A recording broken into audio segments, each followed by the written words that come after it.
also a direct testament to our commitment to democratic values. Many ask when Armenia will become a member of the European Union and how realistic it is. Firstly, 2 of our 4 neighbors are candidate countries for EU membership. And secondly, the law on starting the process of becoming a member of the European Union is above all an incentive for us to consistently continue the democratic reforms. We want to be institutionally and substantively compliant with the EU standards. Short of such compliance, it is impossible to become an EU member. Therefore, when Armenia objectively complies with the standards of the European Union, from that point on we will have 2 paths. Either we will be accepted into the EU, or we will not be accepted. If they accept us, fine. If they do not, we will have accomplished a very important task set before us. Armenia will be a country that complies with the advanced, modern standards. Our aspiration to comply with European Union standards is a matter of not geopolitical, but rather democratic choice. Because since the people's nonviolent velvet revolution that took place in Armenia in 2018, we have adopted as a matter of strategy democracy, the rule of law, human rights, and an independent judiciary. In order to make our achievements in the field of democracy more institutional and pro-people, we intend to take the next step in the near future. After receiving the people's mandate once again in the 2026 parliamentary elections, we will initiate a nationwide referendum to adopt a new constitution, as a result of which all branches of government and the legal system established in the country will be organically linked to the constitution maker, that is, with the people, making Armenia's statehood long-lasting and people-centered. Ladies and gentlemen, the year 2026 will be unprecedented in terms of the international engagement of the Republic of Armenia. In May, the Republic of Armenia will host the 8th summit of the European Political Community, and I cordially invite the heads of state and government of all the member states of the community to participate in this crucial event. This summit is a key platform for European political dialogue, the format of which enables us all to act as a large team connected by shared responsibility for Europe's and global harmony.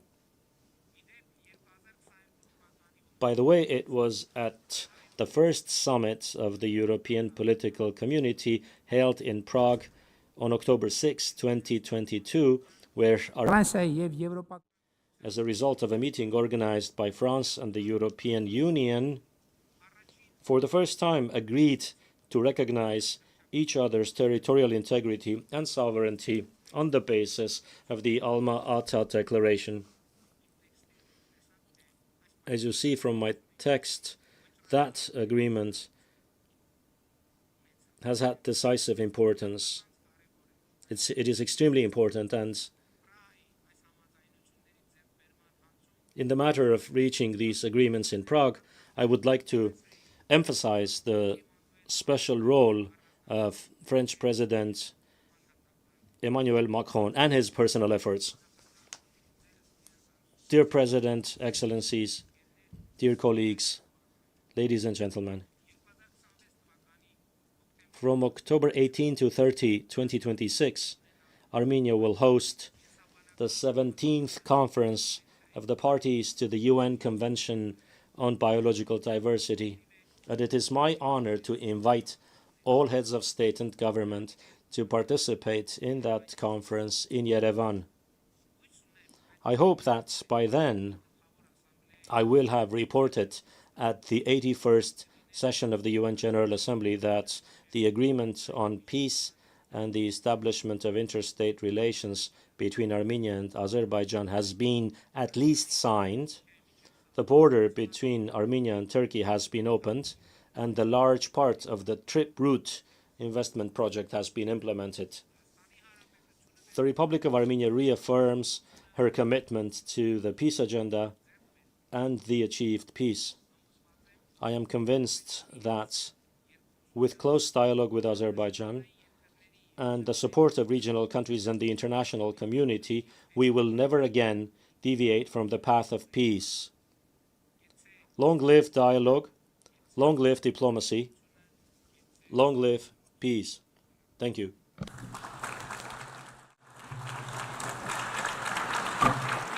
On behalf of the Assembly, I wish to thank the Prime Minister of the Republic of Armenia.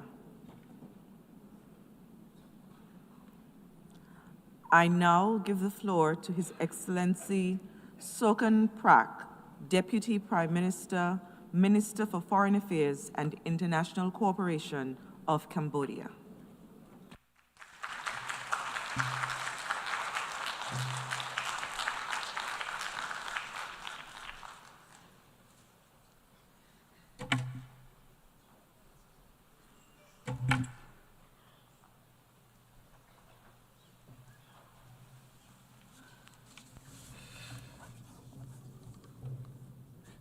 Madame la Présidente. Madam President, Your Excellencies, distinguished delegates, first of all, I would like warmly to congratulate Her Excellency Annalena Baerbock upon her election to the presidency of the 80th session of the United Nations General Assembly. I would also like to congratulate His Excellency Philemon Yang for his stewardship of the 79th session. The Pact for the Future that was adopted during his mandate is fully relevant given the topic for this year, Better Together, 80 Years and More for Peace, Development and Human Rights. This illustrates the spirit of continuity and cooperation that underpins this august global body to remain a source of hope for all of humanity. This year's theme is not just a slogan. It solemnly reminds us that the UN's promise only remains when we act united, when we work to achieve solidarity between nations and peoples, and when we measure success not just in national terms, but in line of the common well-being of citizens of the world. 8 decades ago,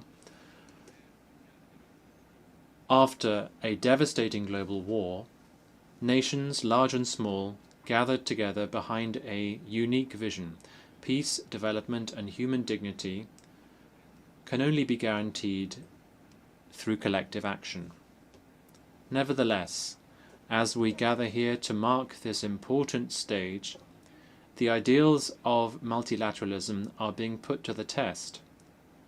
Geopolitical divisions have only got worse. Rivalries between major powers all too often hamper the Security Council's decisions. This leaves many crises throughout the world unresolved and puts millions of lives in danger. The world is now facing the harsh reality that might makes right, and that interdependence is no longer the cornerstone of peace, but rather a tool of threat and coercion. If we genuinely believe that we are better together, we must reinvigorate trust in multilateral institutions, invest in preventive diplomacy, and ensure that the UN is equipped, both politically and financially, to respond decisively and effectively to old and emerging challenges. Madam President, Excellencies, ladies and gentlemen, allow me to speak about peace and to do so from lived experience. For decades, war and genocide traumatized our people and destroyed our country. Dialogue and not war, between two true statesmen, our late King Father, His Majesty Samdechព្រះ Norodom Sihanouk, and our former Prime Minister, Samdech Techo Hun Sen, both blessed with wisdom, willpower, and genuine patriotism, had engendered the peace process and national reconciliation. It is now well known that peace was finally achieved through the win-win policy of Samdech Techo Hun Sen that ended 30 years of conflict without a single bullet being fired. We remain forever grateful to the many countries and to the UN peacekeeping operation that have extended support to Cambodia throughout the peace process.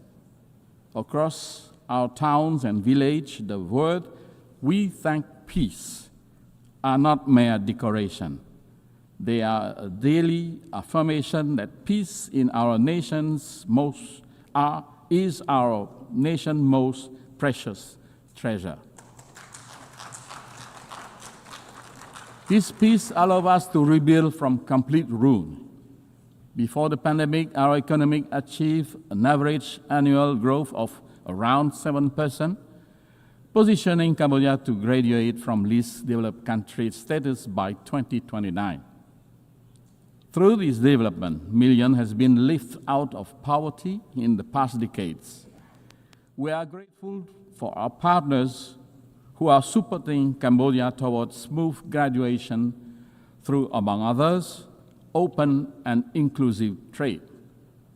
Guided by our pentagonal strategy, Cambodia aligns its development agenda with the Sustainable Development Goals. We officially launched last year the roadmap to achieve the universal health coverage in Cambodia by 2035. And expanding access to quality education, ensuring that our youth are equipped for a changing world. Our women now hold leadership positions in government and private enterprises at unprecedented level, strengthening the fabric of our society. We are firmly committed to protecting and expanding the civic space and strengthening democratic governance, knowing that development and human rights are inseparable pillars of lasting peace. On climate action, one of humanity's greatest collective tests, Cambodia has submitted its third nationally determined contribution to the UN FCCC. Last June, we signed the agreement on biodiversity beyond national jurisdiction and already deposited our ratification instrument earlier this month. These steps reflect our belief that environmental stewardship is a global duty and a moral imperative. With complete peace at home, Cambodia has been able to offer our humble contribution to peace building and peacekeeping around the world. From a country once hosting UN peacekeeping mission, Cambodia has become a steadfast contributor to global security. Since 2006, we have deployed over 10,000 peacekeepers, more than 800 of them women, to 10 UN missions across the globe. We have protected civilians, clear landmines, and support rebuilding war-torn communities. We are currently an active member of the UN Peace Building Commission, helping nations emerging from conflict to build institutions and foster reconciliation. Madam President, Excellencies, ladies and gentlemen, Cambodia's transformation embodies the UNGA 80 theme, namely, countries once in need can now become providers of peace and stability for others. It is therefore deeply painful to inform this august assembly that the hard-won peace that we so profoundly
violated, and the rights and dignity of many Cambodians infringed. Cambodia has consistently and strictly observed the ceasefire, demonstrating good faith and full transparency in the implementation of its term. We have exercised the utmost restraint, even in the face of repeated incident and provocation. As recently as this morning, there was an unprovoked attack near a sensitive site, following an allegation that our force has opened fire first. We firmly reject such accusation. Our troops have not fired first, nor have they returned fire in retaliation to the provocation, underscoring our commitment to peace.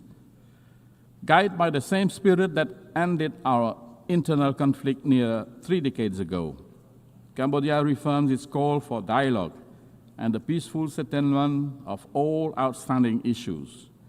We urge strict and sincere adherence to the agreed terms of the ceasefire, full respect for bilateral agreements, and observance of international law, including the Charter of both the United Nations and ASEAN. We earnestly seek the continued support and good offices of the ASEAN Chair and Member State, the Secretary General of the United Nations and relevant UN bodies, as well as leaders around the world, to help de-escalate tension, encourage a peaceful resolution, and prevent any further tragedy. Cambodia is a small nation focused on rebuilding our economy and improving the well-being of our people. We pose no threat to the sovereignty of any country. While we will always safeguard our independence, sovereignty, and territorial integrity, the use of force will only remain a last resort. Cambodia will continue every effort to restore trust and normalcy, to promote harmonious coexistence and good neighborly relations, and to transform border areas into zones of peace, friendship, cooperation, and shared prosperity. Madam President, Excellencies, ladies and gentlemen, to honor the founder's vision and meet today's realities, the United Nations itself must adapt. Cambodia supports pragmatic, incremental reform that strengthen the UN effectiveness without undermining the Charter. We believe that key priorities include empowering preventive diplomacy and mediation, giving the UN more tools to defuse crises before they erupt, strengthening the General Assembly, which is the most representative body, by giving its resolution greater follow-up capacity and moral weight, expanding non-permanent Security Council seat to better reflect today's multipolar world and enhance legitimacy of the Council, enhancing peacekeeping and border monitoring missions, especially in dispute areas, so that small states have equal access to mediation and protection. Complementary measures such as funding, technology, and gradual legal adjustment can turn broad reform principles into concrete progress. For countries like Cambodia, the UN's greatest strength is not cohesive force, but its moral authority, legitimacy, and convening power, quality that can shield small nations and sustain peace. As we commemorate 80 years of the United Nations, let us honor the vision of its founders by choosing cooperation over confrontation, dialogue over division, and hope over despair. Cambodia stands ready to work to be better together with all member states, the UN system, and our partners worldwide to ensure that the decades ahead are defined by peace, sustainable development, and the unshakable dignity of every human being. I thank you.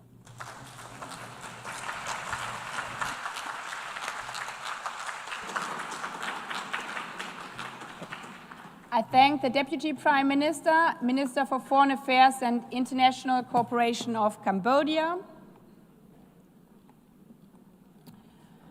I now give the floor to His Excellency Sergei Lavrov, Minister for Foreign Affairs of the Russian Federation.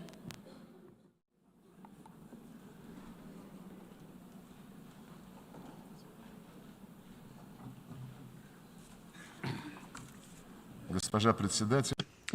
Madam President, ladies and gentlemen, 80 years ago, the most terrible war in human history came to an end. More than 70 million people fell victim to the fighting, famine, and disease. In 1945, the course of world history changed forever. The triumph over German Nazism, under whose banner most of Europe had rallied, and Japanese militarism paved the way for peace, recovery, and prosperity. This year, Moscow and Beijing held celebrations devoted to the 9th of May and 3rd of September holidays to mark the victory in the Great Patriotic War and World War II. The world witnessed grand military parades commemorating the decisive contribution of the peoples of the Soviet Union to the defeat of Nazi Germany and the particular role of the people of China in defeating militaristic Japan. We sacredly honor the memory of our brotherhood in arms with all of our allies who stood on the side of truth in the fight against the forces of evil. One of the enduring outcomes of that war was the creation of the United Nations. The principles of its charter agreed upon by the founding fathers of our organization continue to serve as a shining beacon of international cooperation. They embody centuries of experience of the coexistence of states and remain fully relevant in the age of multipolarity. The only thing that remains is for all member states, without exception, to adhere to those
The situation requires urgent action to prevent such a scenario, which was strongly advocated by the participants at the high-level international conference on Palestine. The strikes on Iranian facilities under IAEA safeguards deserve condemnation, as do the strikes on the capital of Qatar at a time when negotiations with Hamas were being held there with the participation of American mediators, among others. Yesterday, in the Security Council, the West rejected a rational proposal by China and Russia to extend the 2015 agreement on Iran's nuclear program in order to allow time for diplomacy.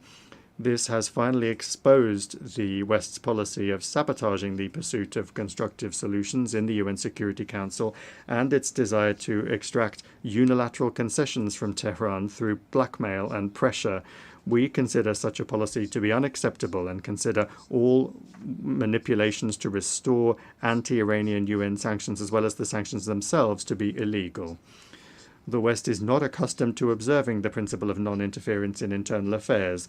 The color revolutions have become a sad phenomenon of our time, and illegal unilateral sanctions have long since become the main tool of Western diplomacy.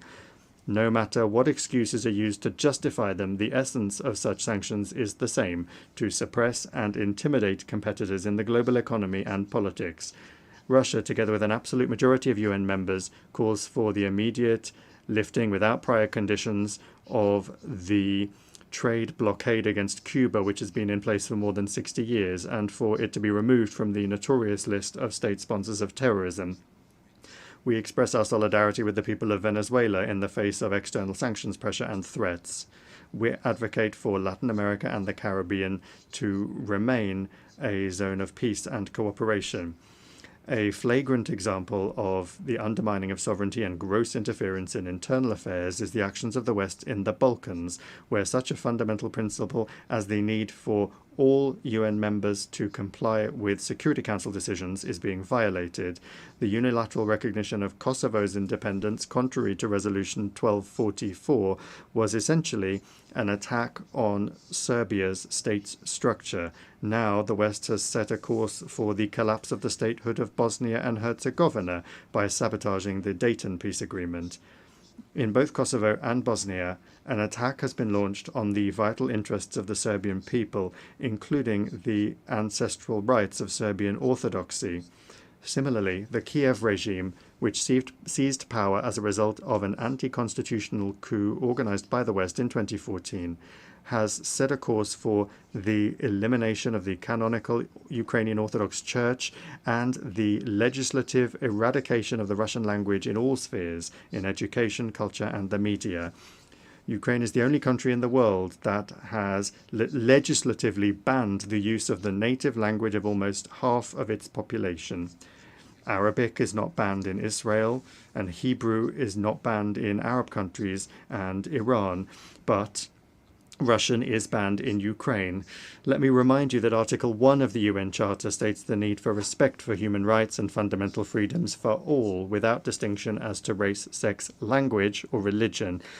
Europe remains silent on this issue, obsessed as it is with the utopian goal of inflicting a strategic defeat on Russia. To this end, the Ukrainian regime is permitted to do anything, including terrorist attacks against politicians and journalists, torture, extrajudicial executions, indiscriminate bombings of civilian targets, and reckless sabotage of nuclear power plants.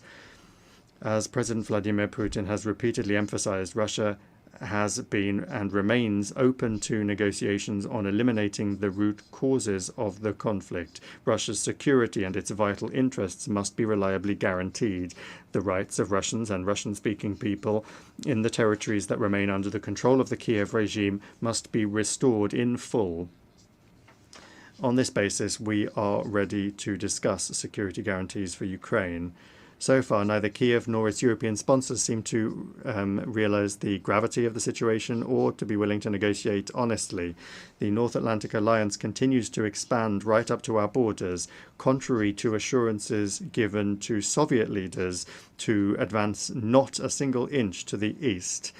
contrary to the commitments made by NATO members at the OSCE to respect the principles of the indivisibility of security and not to strengthen their own security at the expense of others and not to strive for dominance. We repeatedly proposed that NATO capitals respect their commitments and agree on legally binding security guarantees. Our proposals in 2008 and the subsequent ones, including in December 2021, have been ignored and continue to be ignored to this day. Moreover, threats of the use of force against Russia are increasingly being made. Russia is being accused of almost planning to attack the North Atlantic Alliance and the European Union countries. President Putin has repeatedly debunked these provocations. Russia has never had and does not have any such intentions. However, any aggression against my country will be met with a decisive response. There should be no doubt about this among those in NATO and the EU who not only are telling their voters that war with Russia is inevitable and are forcing them to tighten their belts, but are also openly talking about preparations for an attack on our Kaliningrad Oblast and other Russian territories. We have some hopes for the continuation of the Russian-American dialogue, especially after the summit in Alaska. In the approaches of the current US administration, we see a desire not only to contribute to ways to realistically resolve the Ukrainian crisis, but also a desire to develop pragmatic cooperation without adopting an ideological stance.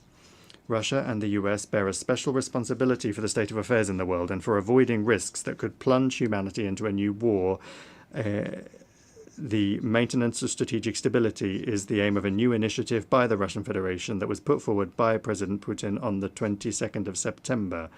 It concerns Russia's readiness to adhere to the central quantitative limits of the New START treaty for 1 year after its expiry on the 5th of February 2026.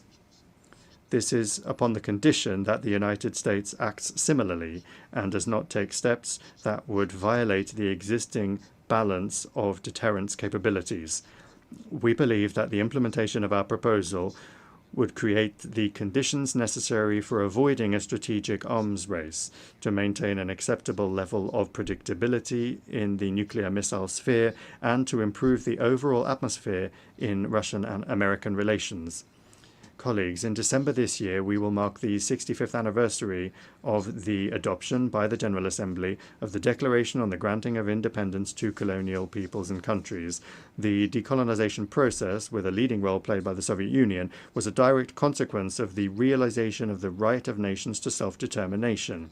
The peoples of Africa and Asia refused to live under the yoke of the colonizers, just as after the coup d'etat in 2014 in Ukraine, Crimea, Donbass, and Novorossiya refused to submit to the Kiev neo-Nazi regime that had illegally seized power. It not only does not represent the interests of the population, but has also unleashed a war against them. In both cases, the principle enshrined in the 1776 Declaration of Independence and subsequently reaffirmed by many American presidents was put into practice. The following principle: governments derive their just powers from the consent of the governed. Neither the colonizers nor the Kiev regime had any consent from the peoples that they sought to rule. This principle was also unanimously reaffirmed in the UN 1970 Declaration, which states explicitly that all must respect the territorial integrity of those countries whose governments represent the entire population living on the territory concerned. Today, Africa and the entire Global South are experiencing a new awakening, striving for complete independence, and the UN must not be indifferent to that. Last December, the General Assembly resolution entitled Eradicating Colonialism in All Its Forms and Manifestations was adopted. We call for the next step to be a decision to declare the 14th of December the International Day for the Elimination of Colonialism. We welcome the role of the Group of Friends in Defense of the UN Charter in consolidating efforts to counter neo-colonial and other discriminatory practices against the global majority, and we invite all independent states to join the membership of that initiative and that group. the current balance of power in the world is radically different from that established 80 years ago. The decolonization process and other major upheavals have changed the political map of the planet. The global majority is loudly asserting its rights. The Shanghai Cooperation Organization and the BRICS play a special role as mechanisms for coordinating the interests of the countries of the Global South and East. The influence of the African Union, CELAC, and other regional associations is growing. These new realities have not yet been adequately reflected in our organization's institutional framework. The issue of Security Council reform is particularly important. Russia calls for its democratization exclusively through the expansion of the representation of Asia, Africa, and Latin America. We support the application of Brazil and India for permanent seats on the Council, while at the same time correcting the historical injustice towards Africa within the parameters that have been agreed by the countries of the continent themselves. Recently, Secretary General Antonio Guterres proposed a comprehensive reform of the UN. We are not opposed to an open discussion of this initiative. The guiding principle should be the UN's return to the fundamental principles enshrined in its charter, which the West for many years has been seeking to replace with its rules-based order. It's important that the work be carried out transparently, with the participation and consideration of the interests of all member states. We call on the Secretary General and all Secretariat staff to strictly adhere to the principles of impartiality and equidistance in accordance with Article 100 of the Charter. Attempts at a palace coup in the Secretariat, its privatization by a small group of countries, must not be allowed. The composition of the Secretariat should reflect the new realities and ensure the fair representation of the countries of the global majority. We look forward to a constructive discussion of the organization's development at a special meeting of the Security Council, which Russia, as president, plans to organize on United Nations Day on the 24th of October. UN reform is only a part of the complex task of transforming the entire system of global governance, including the genuine democratization of the IMF, the World Bank, and the WTO, commensurate with the weight and role of the Global South and East in the world economy, trade, and finance. Discussions of global reforms cannot ignore the fact that the international security situation today is deteriorating. I have already spoken about the reasons for this, and I'll repeat that the main one is the desire to maintain hegemony through military force. More and more countries and regions are becoming involved in confrontational schemes. NATO is finding itself cramped in Europe and is penetrating into the Pacific Ocean, the South China Sea, and the Taiwan Strait, undermining the universal mechanisms of ASEAN and creating threats not only for China and Russia, but also for other countries that are located in the region. This new stage of expansion is justified by NATO leadership with the slogan of the indivisibility of Euro-Atlantic and Indo-Pacific security, and they're trying to use this slogan to surround the whole of Eurasia with a military ring. Russia and its like-minded partners are offering a constructive alternative to this dangerous course, to build in Eurasia an architecture of equal and indivisible security, not just for NATO members and their allies, but for all countries and associations on the continent without exception, including the SCO, the CIS, ASEAN, the EAEU, CSTO, the Gulf Cooperation Council, and others. To this end, Belarus and Russia are proposing the development of a Eurasian Charter of Diversity and Multipolarity in the 21st century. A truly continent-wide process is unavoidable after the West's behavior has rendered the Euro-Atlantic security model based on NATO, the EU, and the OSCE meaningless. We see no prospects for restoring this model in Europe in its former form, as some European capitals have suddenly started to contemplate. When talking about the future, we must not forget the lessons of the past, especially in a situation where Nazism is rearing its head again in Europe and militarization is gaining momentum under the same anti-Russian slogans. This is all the more alarming given that a number of politicians in power in Brussels and in some capitals of EU and NATO countries are seriously beginning to talk about a third world war as a likely scenario. These figures are undermining any efforts to find a fair balance of interests among all of the members of the international community, by trying to impose their unilateral approaches on everyone else in gross violation of the key charter requirement, which I have repeatedly mentioned already, that is the respect for the sovereign equality of states. It is this equality which is the foundation for the objectively emerging multipolarity. Russia is not agitating for revolution against anyone. Our country has suffered more than others from revolutions. We are simply calling on member states and the Secretariat's leadership to strictly adhere to all of the principles of the UN Charter without exception, without double standards.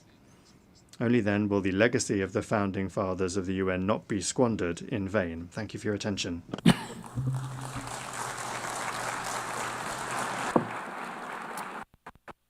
On behalf of the Assembly, I thank the Minister for Foreign Affairs of the Russian Federation. I now give the floor to His Excellency Bruno Eduardo Rodriguez Barrera, Minister for Foreign Affairs of Cuba.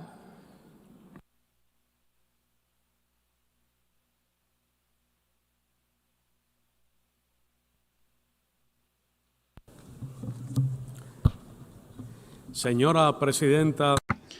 Madam President of the General Assembly, Secretary General, as we meet here, 2.2 million human beings in Gaza are condemned to hunger by the genocidal extermination and ethnic cleansing actions of the Zionist regime, which enjoys the military and financial supplies and the impunity guaranteed by the government of the United States.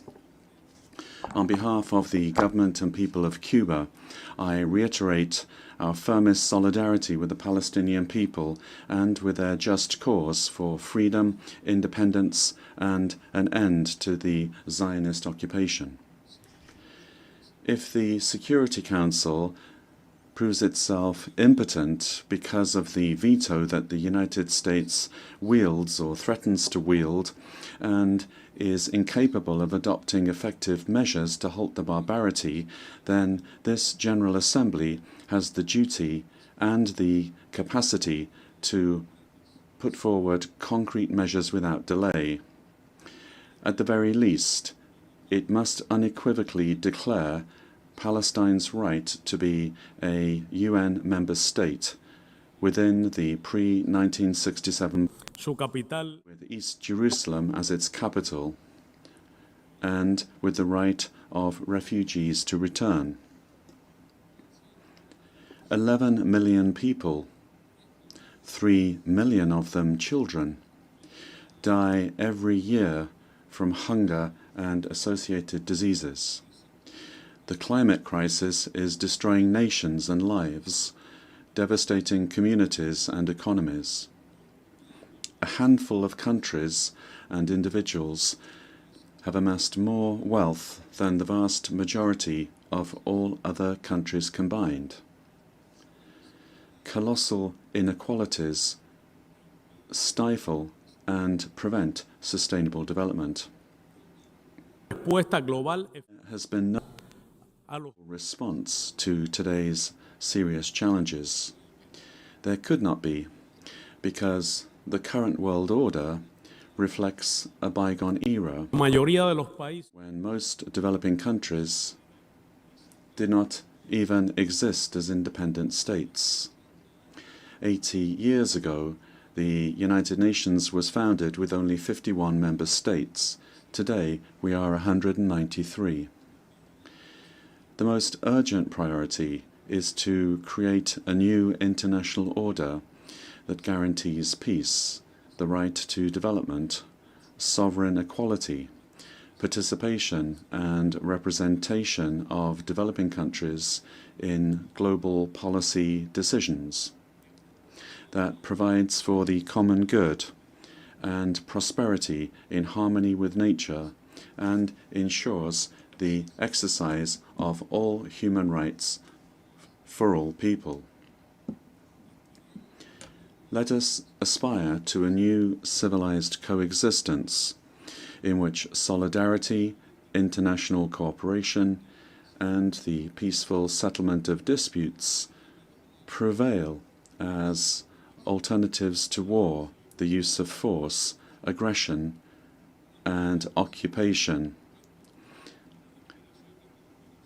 opposed to unipolar domination and hegemonism. An order without blockades or universal coercive measures, based on multilateralism and full respect for the United Nations Charter and international law. Even with its limitations, the United Nations continues to be the most representative body of the international community. We have the duty to protect and strengthen it in its intergovernmental essence, in its democratic foundations that cannot be diluted into generalized agendas subject to arbitrary priorities and rules imposed by the largest funders. What we must do is emphasize the central role of the General Assembly as its most democratic and representative organ. The UN80 initiative, launched by the Secretary-General, must have as its main objective the strengthening of the intergovernmental nature of the United Nations and its capacity to better confront the urgent challenges of the present. We must reject the threatening proposal of a new doctrine that they call peace through strength, which is equivalent to imposing the arbitrary will of US imperialism on everyone through threat, coercion, and aggression.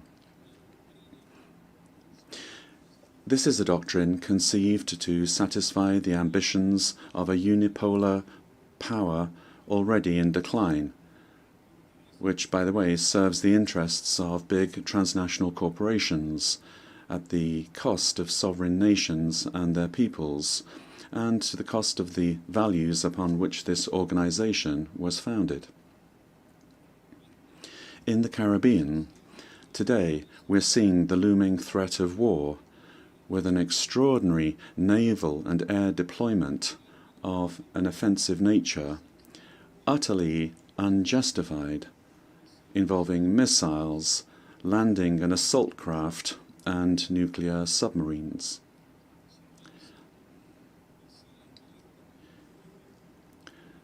Test missiles with nuclear capacity are being launched.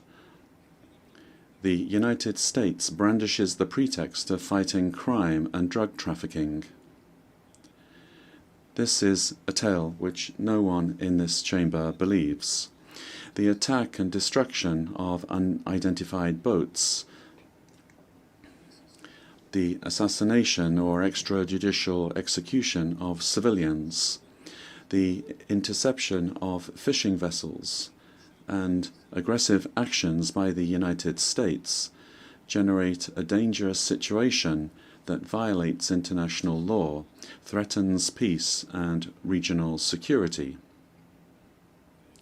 We reaffirm our energetic rejection of threats of aggression against Venezuela and our full support for the Bolivarian and Chavista government of this sister Latin American and Caribbean nation, and for the People's Military Union led by the legitimate President Nicolas Maduro Moros.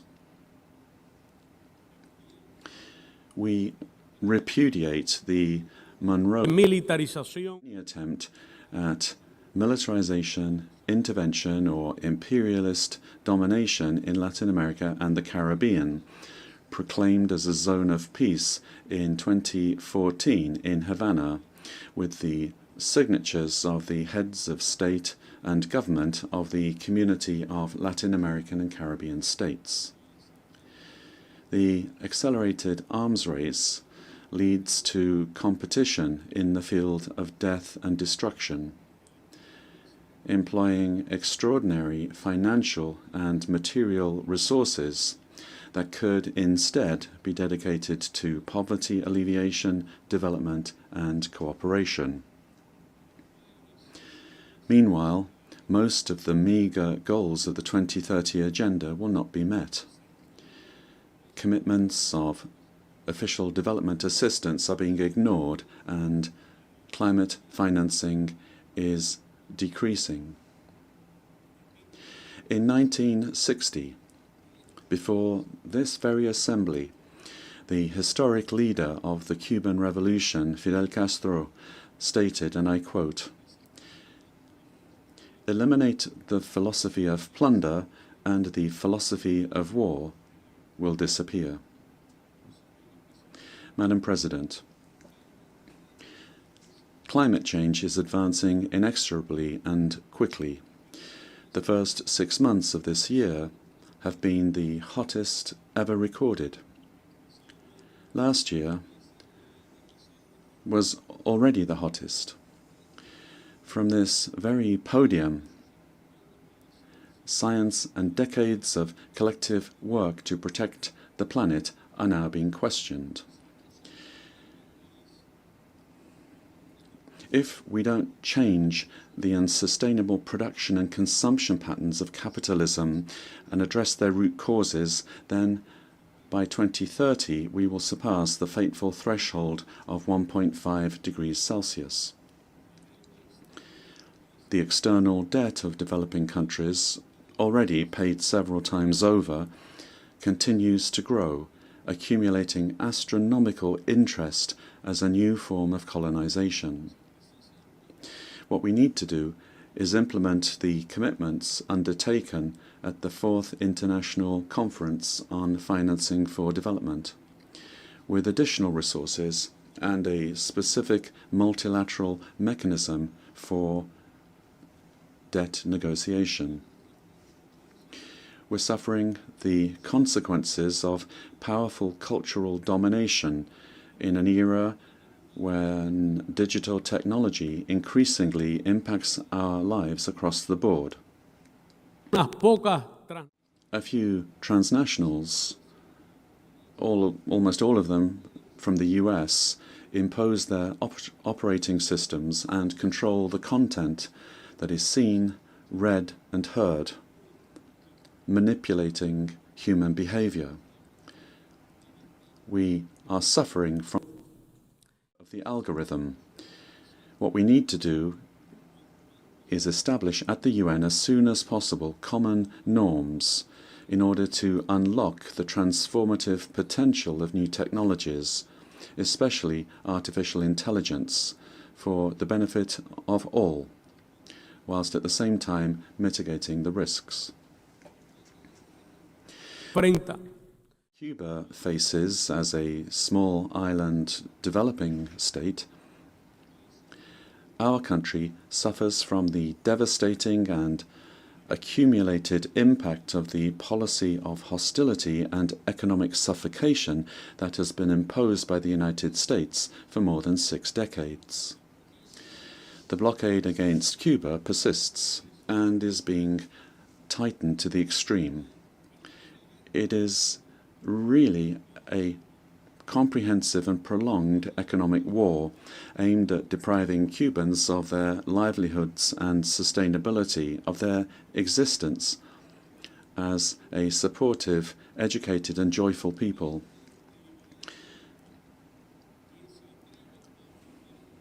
Anyone who claims otherwise deliberately lies.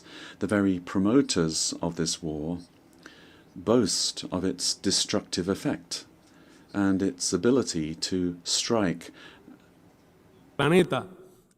in the world and affect the standard of living of an entire people. The aggression has escalated to unprecedented levels in the last 8 years, including increasingly acts of persecution and economic pressure on third parties, the countries that you represent, and that increasingly are elaborate, surgical and extraterritorial in nature. They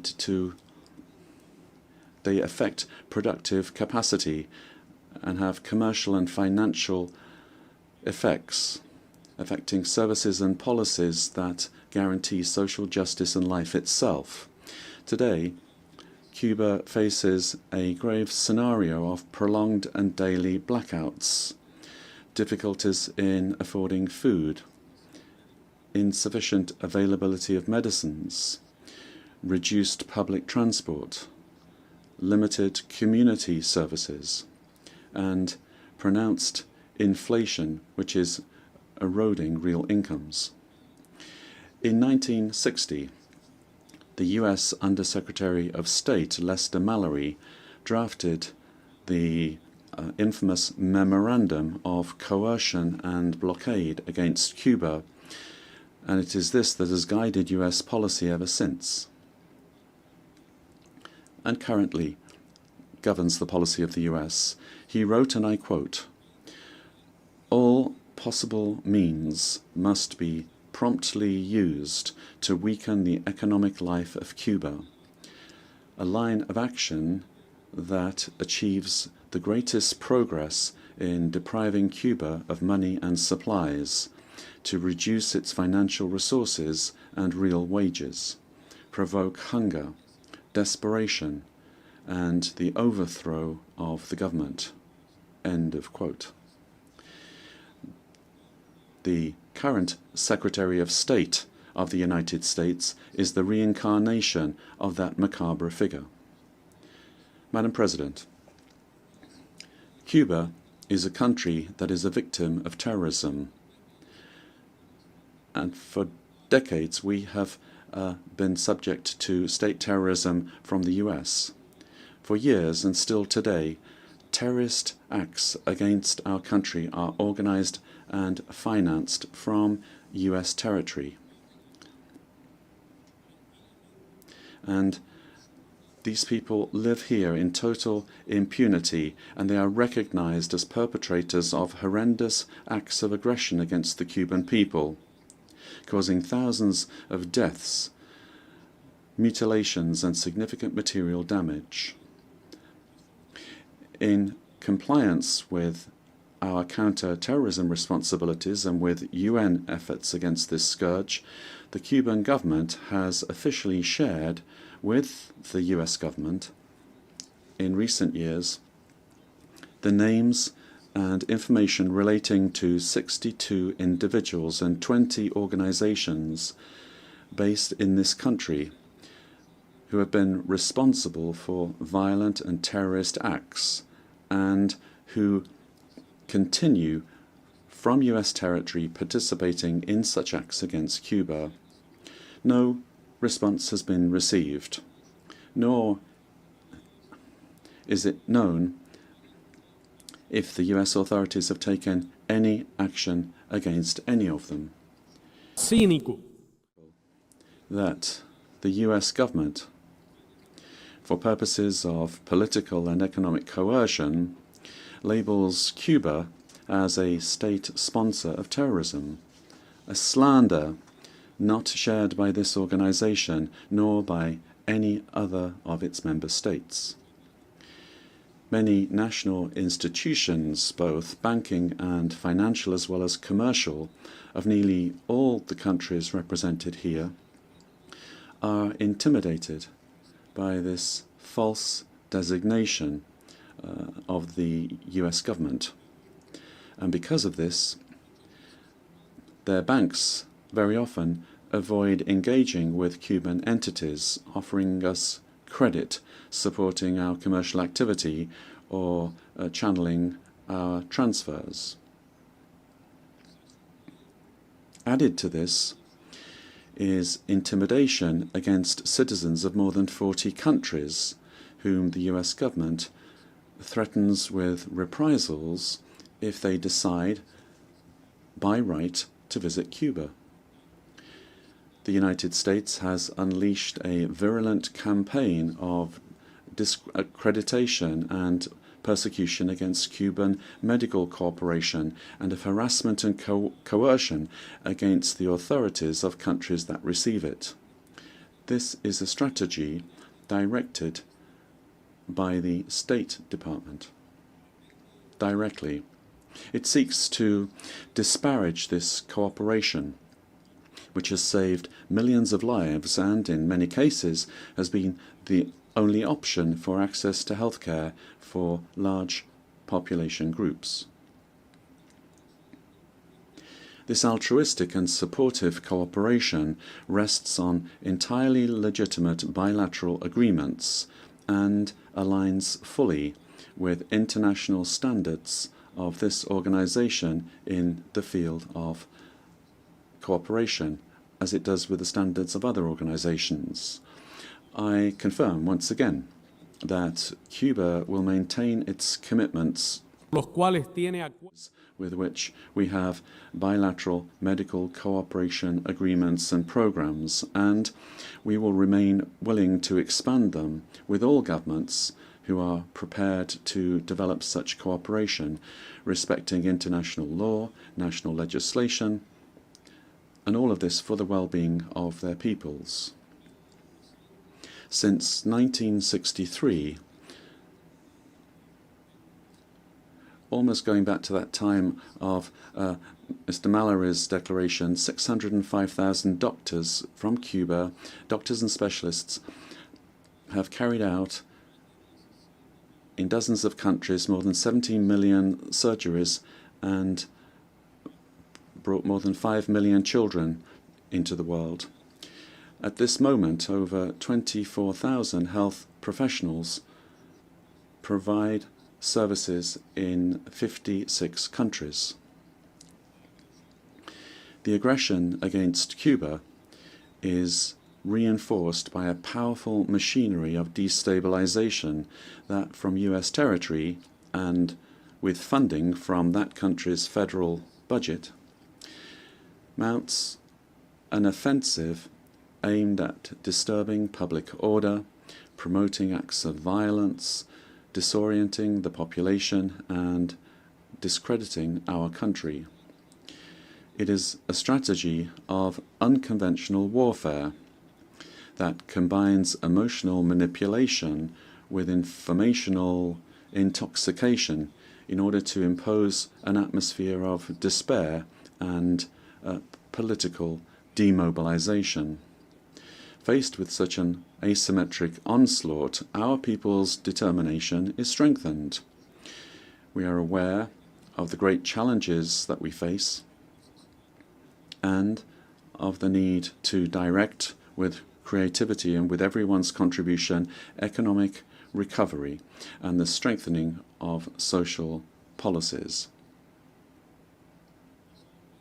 Last July, President Miguel Díaz-Canel said, and I quote, "We are not an accident of history. We are the logical consequence of a history of resistance and rebellion against abuse and injustice." End of quotation. Hello, colleagues. I'm very happy to see you all, including our old friends and acquaintances here. As per our tradition, we're finalizing the high-level week with a meeting with you and try to be very transparent and open and frank in our responses to the questions that you might have. I won't be making an initial statement, a lengthy one, a substantive welcome remark. I hope that as ladies and gentlemen of the media, you're following what's happening. I have just spoken at the General Assembly Hall, and there are the main outlines for the Russian foreign policy. My main conclusion at this stage of the General Assembly does confirm that the world is going through a deep transformation. As part of that transformation, there is a collision of two mainstream processes. One is an objective, historically driven process of shaping of the multipolar world that is firmly based on the principle of sovereign equality of states, which is enshrined in the UN Charter. And the second group of countries is represented by those who would like to maintain unipolarity to preserve what we're used to calling the golden billion, to preserve a neo-colonial, not a colonial, world order, trying to live at the expense of others. There are plenty of examples, and I'm sure that you, as journalists, take an interest in what's happening You take an interest in the way the countries are trying to explain their positions and the way their words apply to their deeds. Are they the same or not? And I suggest we move on to questions, and Maria will be conducting the process. To UN Correspondent Associations, please, Valerio Rebecca. Thank you so much. Thank you, Mr. Foreign Minister, for the press conference on behalf of the United Nations Correspondent Association. It's Valeria Rebecca from ANSA Newswire. The EU says that we are already in a hybrid war with Russia, and according to NATO, Russia's repeated air violations constitute a military escalation that endangers human life, and Moscow bears full responsibility. What is your response to this accusation? Thank you so much.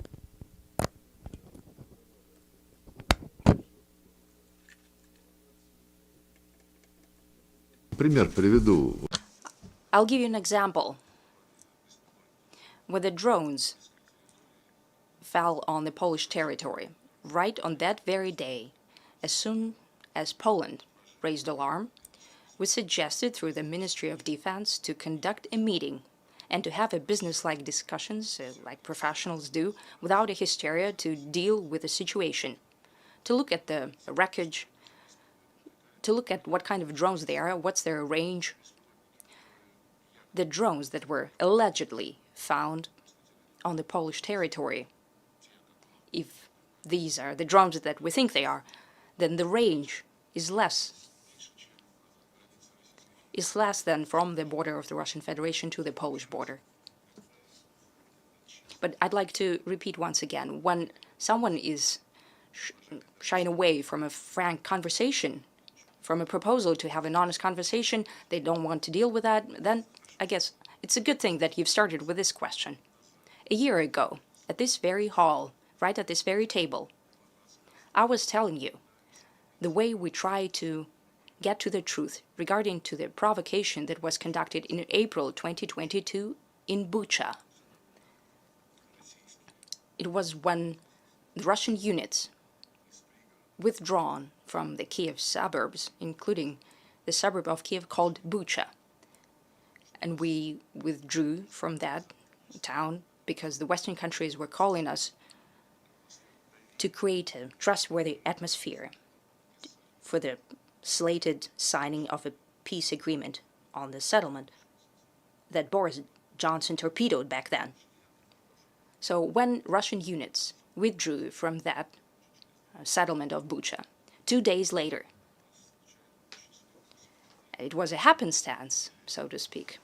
TV reporters from the BBC were broadcasting around the world corpses that were lying in perfect order along the major street of Bucha. So no one saw them for 2 days, and finally they saw them. It doesn't happen like that. So for these 3 years, I've been pledging with the UN Secretary General, and we've actually sent an official request to the UN Human Rights Office. And we've been asking for one thing: the initial investigation that we have called to do. No one wanted to conduct this investigation, so we act to at least publish the names of those whose bodies were shown on the BBC broadcast. UN Secretary General, and I've spoken to him yesterday about that as well, he just shrugged his shoulders and said he won't deal with that. He doesn't want to deal with that. And later he said that he asked to do it and he was told no. But we have also appealed to the UNHCR officially in written form a year ago. We've received an answer just this summer. And the response, well, amazes us.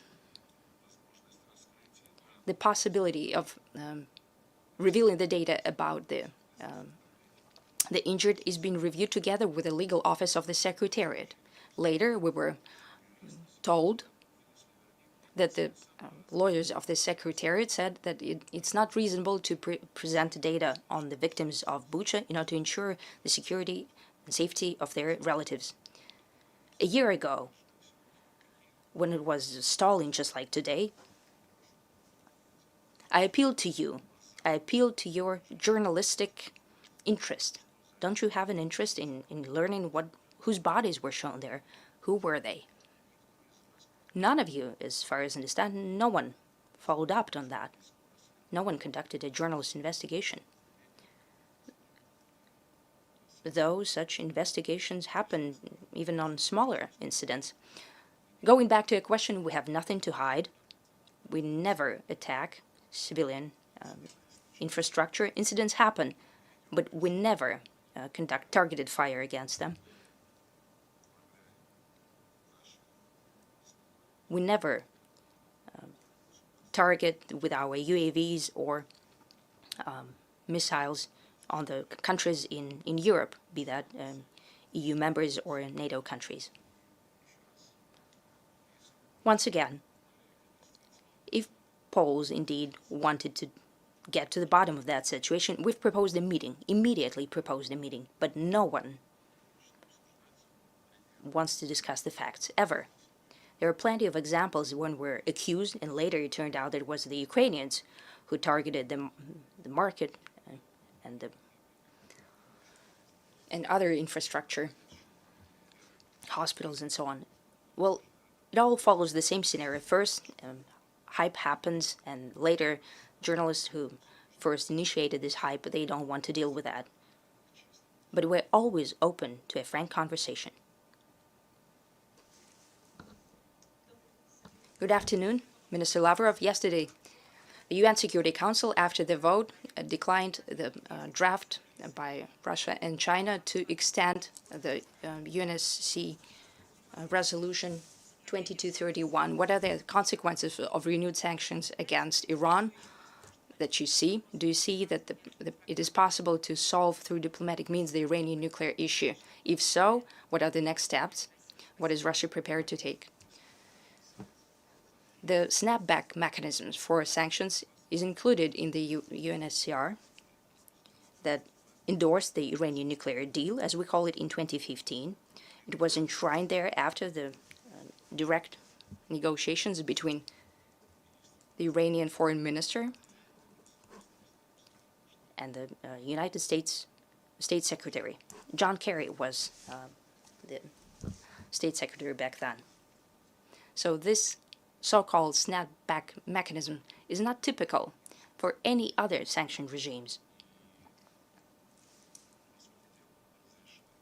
In essence, it allowed any country to put up for a vote, to put this resolution up for a vote, so that the sanctions alleviation regime will continue to be in place. And the country with a veto power even unilaterally could block such a resolution. That would mean that the extension of alleviation of sanctions won't happen. There are two notions here. First, this is not a very succinct wording here, but it's the main idea is to constantly keep the Iranian colleagues alert so they won't take any steps outside of this framework. The second notion is that Iran agreed to this exotic mechanism purely for the fact that it was sure that it would never violate this deal. Therefore, let them have this mechanism, let it be over their heads, but as something put on the back burner. But Iran is not going to violate it. Therefore, they agreed to it very easily. And the idea that the deal will not be broken by them, but the US in 2017, or 18 or 19, I'm not sure. They couldn't even think about it. But it happened, and the US have withdrawn from the deal. They said that they did not recognize this resolution. Europe, instead of demanding that US would go back to implementation of their obligations, also started to shy away from commitment to the agreement. And the number of violations is very well known. The resolution that the US does not recognize. Now, the Europeans are cherry-picking what they want from that resolution. And what they want is this exotic mechanism for a snapback. It's very hard to explain in an understandable way. This is a trap. And that phrase, that para, was created as a trap for Iran. It's just yet another piece of proof that Iran does not intend to violate the NPT treaty, the commitment to the nuclear deal. Nevertheless, the next Iranian government has fallen into this trap, the trap that they have inherited from 2015. Together with the People's Republic of China, we've done everything to give diplomacy a chance. Even after the resolution about the snapback of sanctions was adopted, there was a chance to agree that for some time, well, we wanted a 3-month extension. We wanted to extend the Iranian nuclear deal in their entirety without adding anything or crossing anything out in all its aspects, so it would continue to be in place for the time when we hoped we could continue negotiations. Since West has torpedoed that and has blackmailed the majority of the UN Security Council members so they would support their destructive position, I don't know what Iran do, how they would respond. This is incapability to negotiate with anyone and not giving 2 or 3 months so that Iran would be able to negotiate and find possible conditions of working further with the IAEA, with the US as well. Iran is still prepared to have dialogue, maybe an indirect one, through mediators and with the so-called E3. Iran was also holding conversations with them. However, the outcome of those negotiations just proves that from the very beginning, the European trio was trying to find any pretext to bring back sanctions. So any bona fide proposals of our Iranian colleagues to find a compromise, they were all turned down. When something was announced that there was hope for an agreement, right the very next morning, it turned out there was none. This is a deliberate operation aimed at coming to the next level of choking the Islamic Republic of Iran in terms of economy and finance and so on. What you are writing from time to time, and political analysts are also mentioning that the threat of new strikes against Iran is still in place. And as some are reporting, the people who know something about that they're discussing in practical matters, it's very telling. It's all synchronized, the military threat and economic issues as well. It just means that the European countries have no qualms about violating resolutions, be that on Iran or Kosovo or Minsk agreements on Ukraine. There are plenty of examples of that. Hi, Minister. Welcome back to New York. Xu Dezhi with China Central Television. A couple of days ago, after meeting with President Zelensky, U.S. President Trump said that he believed Ukraine can take back all the territories and even went further. And you met with Mr. Marco Rubio, and it's, let's say, a constructive talk. With this kind of ever-changing policies from your U.S. colleagues, how is Russia planning to engage with the U.S., especially, particularly with the Trump administration on this issue? Thank you. You can call it ever-changing. You can call it flexible policies. You see, every state, especially every leader, has its own style of dealing in the international arena and domestically as well. Indeed, we appreciate that the United States are aware of one most important thing, that in principle, it is not correct when states are refusing to even talk to each other. The way it was done by the Europeans and Biden, during his administration, especially in the times when so many events on historical scale are taking place. Not to talk to each other is simply criminal. Therefore, we appreciate that the Trump administration, from the very beginning, they've proposed to bring back our dialogue. We have rekindled it, and we have enshrined it back in February at the meeting with Marco Rubio, and later during a telephone conversation between President Putin and President Trump, that we acknowledge that Russia and the US and every other country have their own national interests.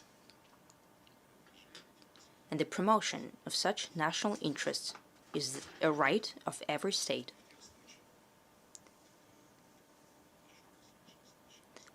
When we've met with Marco Rubio, we have repeated this philosophy.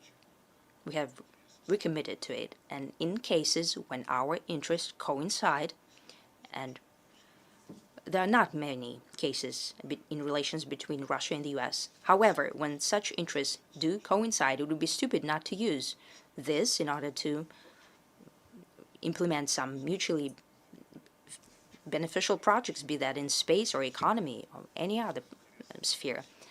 The majority of cases when US and Russian interests do not coincide, the most important thing is not to let it result in confrontation or a collision, especially a hot confrontation, and we're united in this position. In diplomacy, as you know, primarily in public diplomacy, a lot of things can be spoken out loud, considering the specifics of the moment. And there are plenty of moments, and sometimes the circumstances change, so we don't see that the US is withdrawing from the policy of holding open, frank dialogue with the Russian Federation, as well as with China and a number of other countries. That the United States are having differences of opinion and contradictions and different vision of the way they should trade further and conduct economic deals.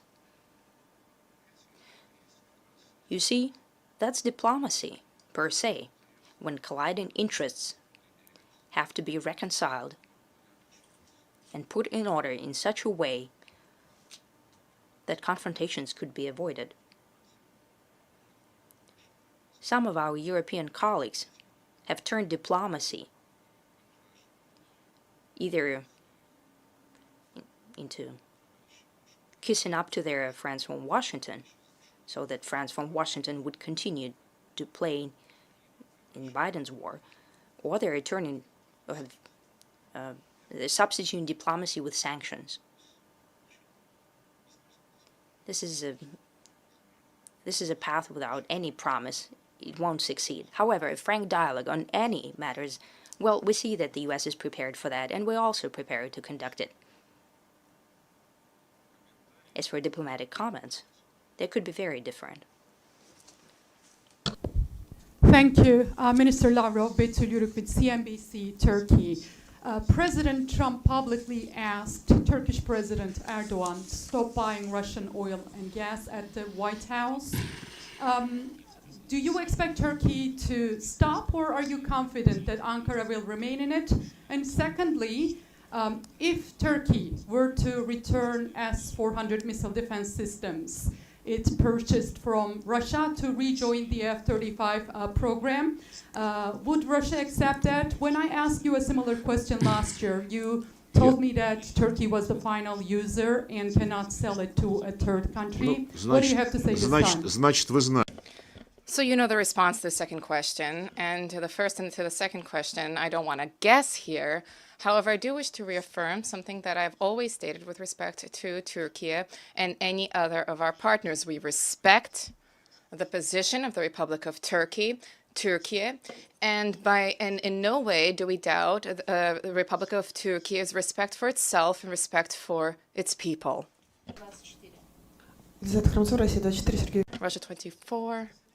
Next month, Russia will be presiding over the Security Council. Please tell us what the work of the mission will be focused on.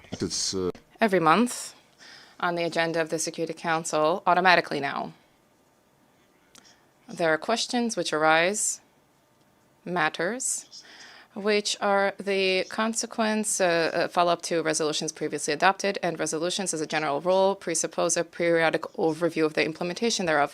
And the Secretariat, ahead of time, circulates a list of those topics which during any given month need to be listened, views need to be listened about, they need to be discussed, and additional instructions may need to be provided vis-a-vis implementation and enforcement of the relevant resolutions. And during the Russian presidency, what will be considered is the implementation of the Dayton Accords on Bosnia and Herzegovina.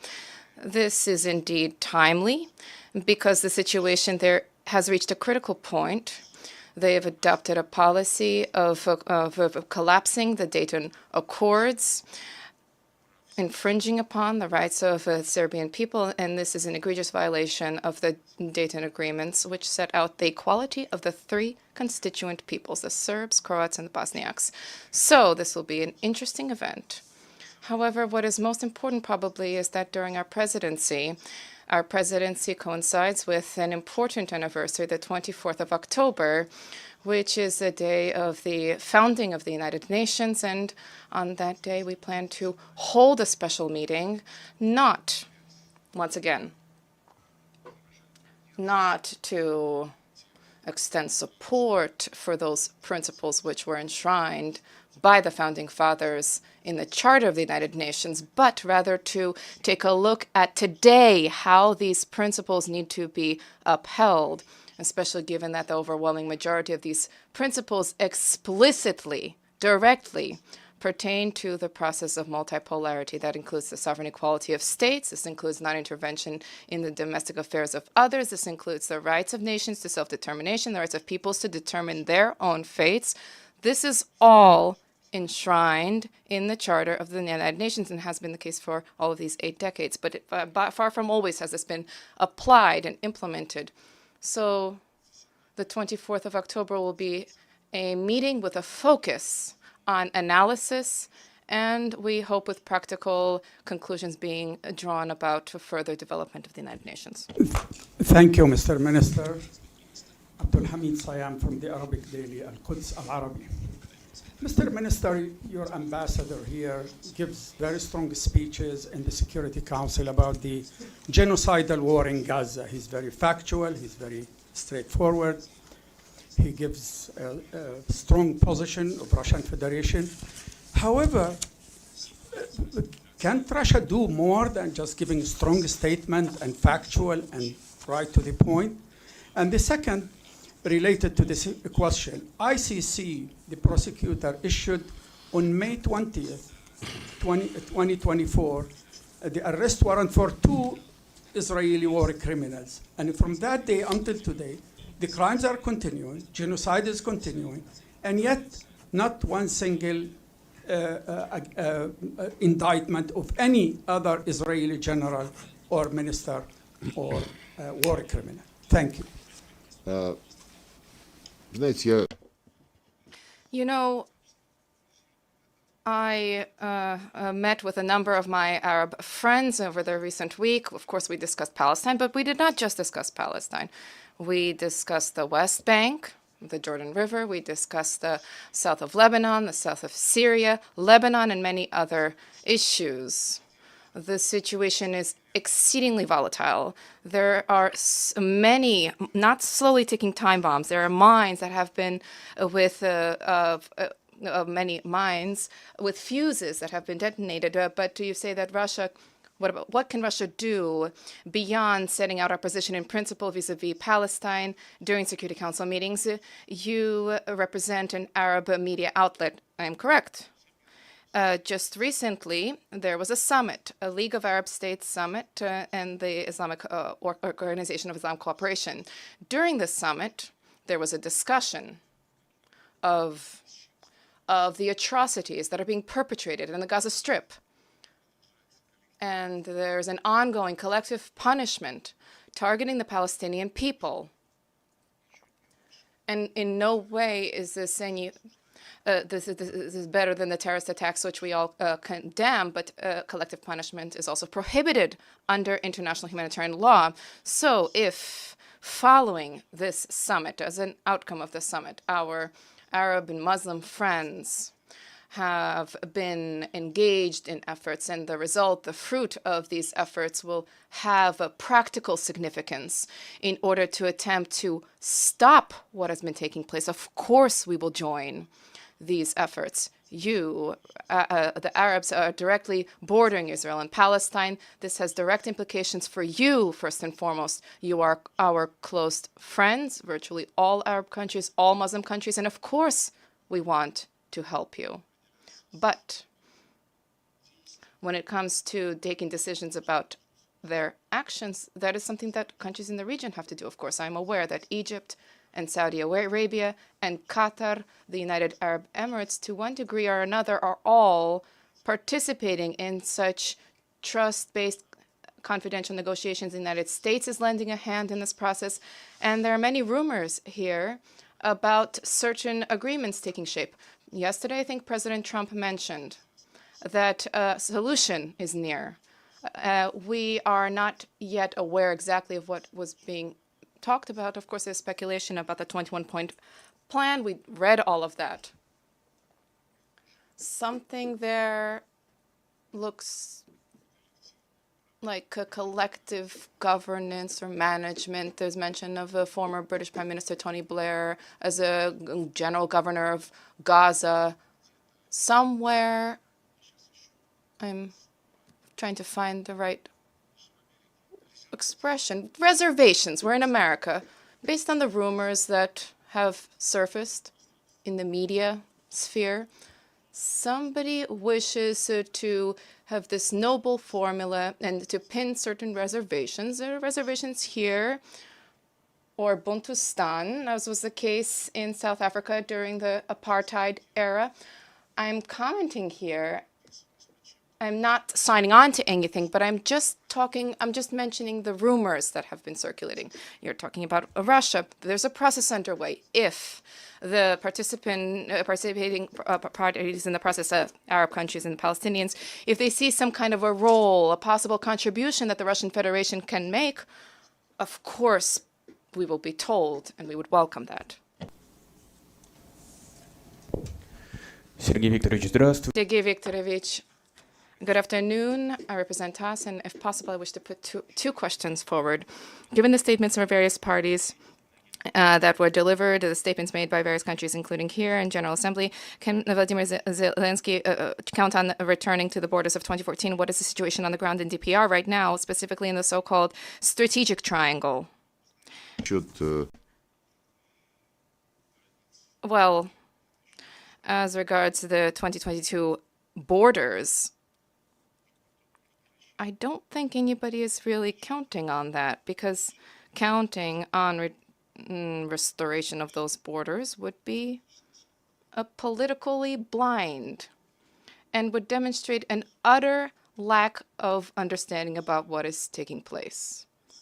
Russia is upholding our legitimate interests, the legitimate interests of the people whom the Nazis in Kiev, after the seizure of power through the coup, people they labeled terrorists, specimens, non-humans, whose children, through the words of Poroshenko, they threatened to put into the basements while the children of Ukrainian elite eat candy, travel in nice cars, and go to nice schools. I would like to state that there's all this talk about restoration of borders of any certain year, and these discussions have been ongoing for a number of years, and these discussions all have a common link. Ukrainian leaders who seized power after February 2014 illegally consistently lied and derailed all of the agreements that had been arrived at in February 2014.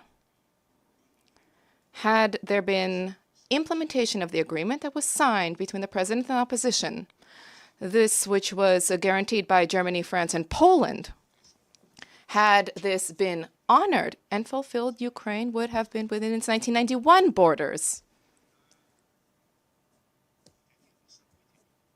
then there would have been no events, there would have been no uprising in Crimea of those who refused to recognize the illegitimate authorities, because illegitimate authorities would not have come about. The war would not have started when those who did not recognize the illegitimate authorities were bombed by the Kiev regime. They were burned alive in their homes, as was the case in Odessa in the trade building when 50 people were burned alive. The planes were bombing Lugansk. Artillery was targeting all the territories, and this is categorically prohibited. The use of an army in a domestic conflict, of course, constitutes a violation of IHL, and then there were the Minsk agreements. If the Minsk agreements, which guaranteed Germany and France, yet again, this was sanctioned by the Security Council, approved by the Security Council. Had they been implemented by the upper crust of the Kiev regime, then Ukraine would have been within the 1991 borders, minus Crimea, because there was a referendum held in Crimea. Nobody is disputing that. In 2014, I spoke with John Kerry. This is no secret now. He said that there's a need to forget about Crimea. Let's talk about Donbass. This was undermined, derailed, and Ukraine became even a little bit smaller. And had the agreements been implemented that Ukraine itself proposed in April of 2022, which we agreed to, then Ukraine would have also been within the 1991 borders, minus Crimea, and now minus a larger part of Donbass. But Ukraine torpedoed that too, refusing to implement its own initiative. So there's no discussion of the 2022 borders. So we're talking about the borders which are enshrined in the Constitution of the Russian Federation. What was the second? The second question was having to do with the situation in DPR, specifically the strategic triangle, as it is called. How would you describe that? I will not comment on the situation on the battlefield. First of all, we have been here for a number of days already. But second, this is what the Ministry of Defense has been doing on a regular basis. Military correspondents provide reports about developments, so I'll leave it to them. Thank you very much, Foreign Minister. Mark Stone from Sky News. I wonder if I could persuade you to answer a question in English, perhaps. President Trump has called Russia a paper tiger.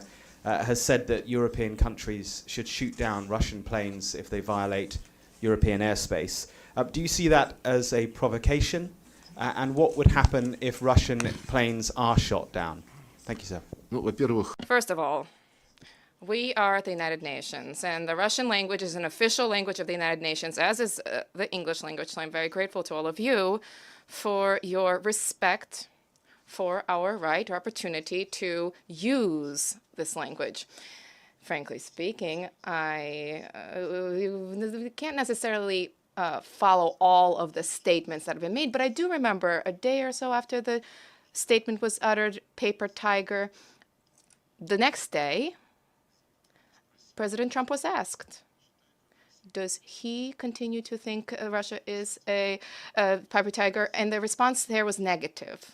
So if each nuance in the rhetoric is addressed, well, I already responded to what I think of certain statements from President Trump. In public diplomacy, there are various tools being leveraged, various means, various various procedures, and as if President Trump allowed for the bombing of Russian Federation, intercepting drones, planes.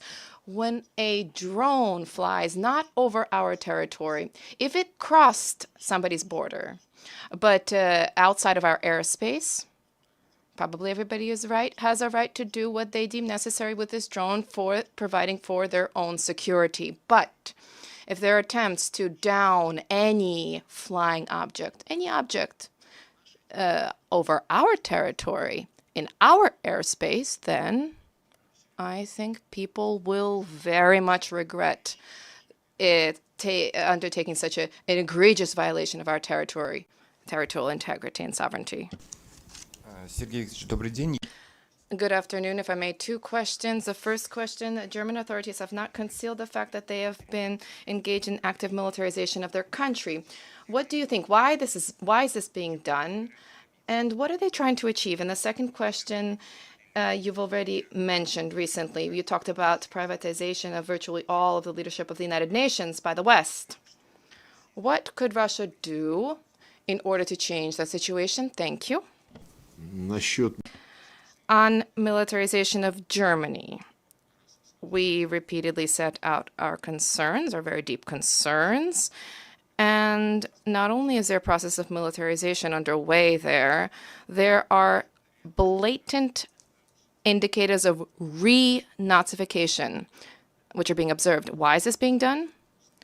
Probably with the same aim that Hitler set for himself, to bring all of Europe under his control and to try to inflict a strategic defeat with Hitler, with the Soviet Union, and with the modern-day Germany and the rest of those, the chorus, the main soloists in the European Union and NATO. Now they're trying to inflict a defeat on Russia. Merz, I think it was yesterday, mentioned that we are not yet in a state of war, but we are no longer in a state of peace. The militaristic rhetoric is being ratcheted up with each passing day.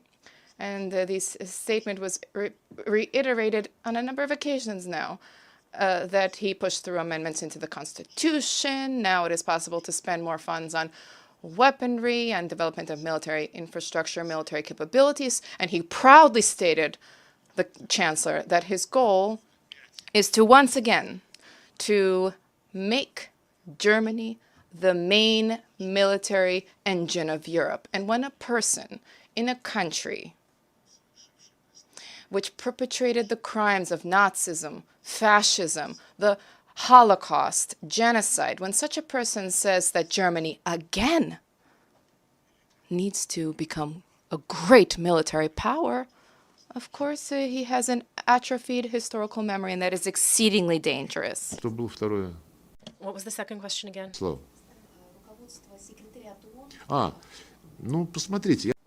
Well, look, I've said this quite frankly. We say this very openly. There are many positions at the ASG, USG level.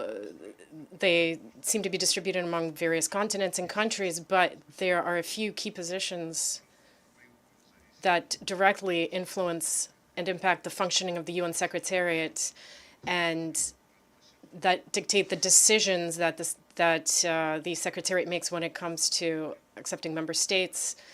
When the Secretariat recommends something, member states generally tend to support that. Our Secretary General is the citizen of a NATO member state. The head of the Department of Political and Peacebuilding Affairs is a citizen of a NATO member state as well. The head of the Department of Peacekeeping Operations is also a citizen of a NATO member country. The head of the whole humanitarian wing of the UN, which carries out operations all over the world, is a UK citizen, also NATO member state citizen. The head of the Department of Security, which is also very key to the work of the organization and the whole system, is also a citizen of a NATO member state. I mentioned that a UK citizen has inherited essentially the leadership of the humanitarian wing of the UN. And Mr. Guterres is currently promoting the UN 80 initiative, which contains a number of fairly radical proposals that require very careful study and analysis. And this analysis must be transparent. It must involve all member states. We put forth an initiative for a resolution to this end, and it was adopted. This process cannot go on in secret. And to lead this process, Antonio Guterres has appointed another Undersecretary General who just happens to be a UK citizen as well. These key posts, these are they should be the areas of work that should be distributed more evenly between the various member states. I think this is clear. And at the last session of the General Assembly, I spoke about the need for reform of those principles that dictate the composition of the Secretariat. The main principle right now is the size of the population, the GDP per capita. So the bigger you are, the more positions you have. And of course, this is logical to some extent, but there is also the principle of the sovereign equality of states, which we've already talked about today. And the Secretariat needs to have staff members that are appointed based on their professional qualities and not necessarily on their nationality. But this principle of equitable geographical distribution must be upheld. And right now, when it comes to the top ranks of the Secretariat, that principle is not being complied with at all. So much. Thank you. Thank you, Minister Lavrov. My name is Susan Tehrani. I'm from Wion, India. And my question is, India has continued purchasing Russian oil, even as the United States has pressed countries to reduce such imports.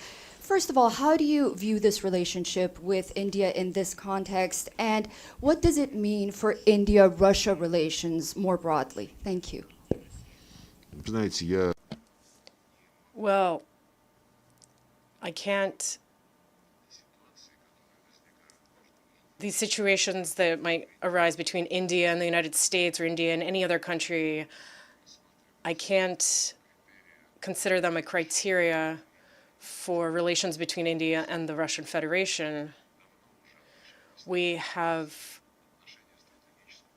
strategic partnership, as we call it, for a long time, strategic partnership relations. At a certain point, our Indian friends proposed supplementing that term, and we now call it a privileged strategic partnership. And a little bit later, our Indian friends proposed another clarification, and now we call it a particularly privileged strategic partnership. We have full respect for the national interests of India, full respect for the foreign policy that Narendra Modi is carrying out to promote these national interests.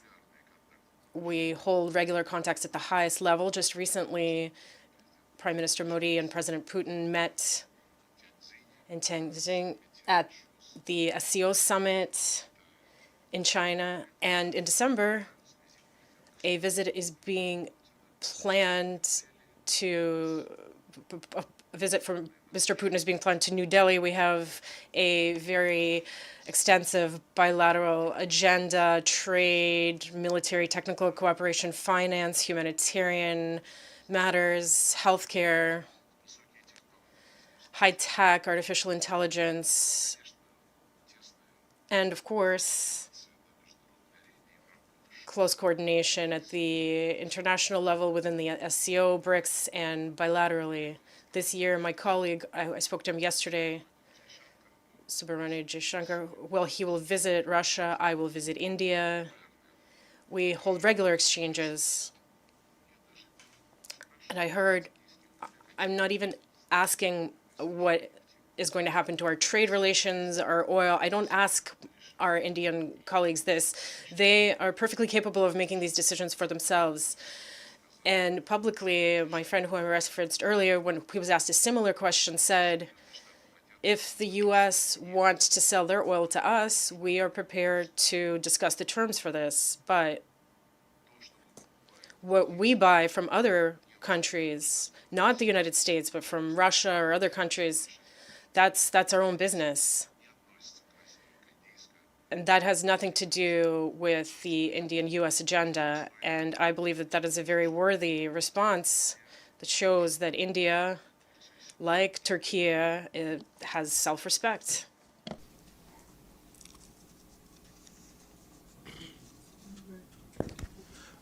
Igor Zhdanov, RT. Igor Zhdanov, RT. Good afternoon. We are increasingly hearing about the difficulties that delegations face when they come to the UN General Assembly. The Russian delegation has repeatedly encountered issues when it comes to obtaining visas. This year, Mahmoud Abbas, the head of Palestine, was unable to personally attend the General Assembly. How do you view the legitimacy of such actions on the part of the United States, given that the headquarters is located in New York? And how would you comment on the increasingly frequent calls to move those headquarters to a different country? Why did you say, why did you apologize before you said other country? That was, I just misspoke, says the journalist. Yes, this is a very serious topic. This is an inconvenience. I wouldn't say that the countries suffer when their delegations encounter problems, but this is a serious violation of the agreement between the United Nations, the headquarters of the United Nations, and the host country.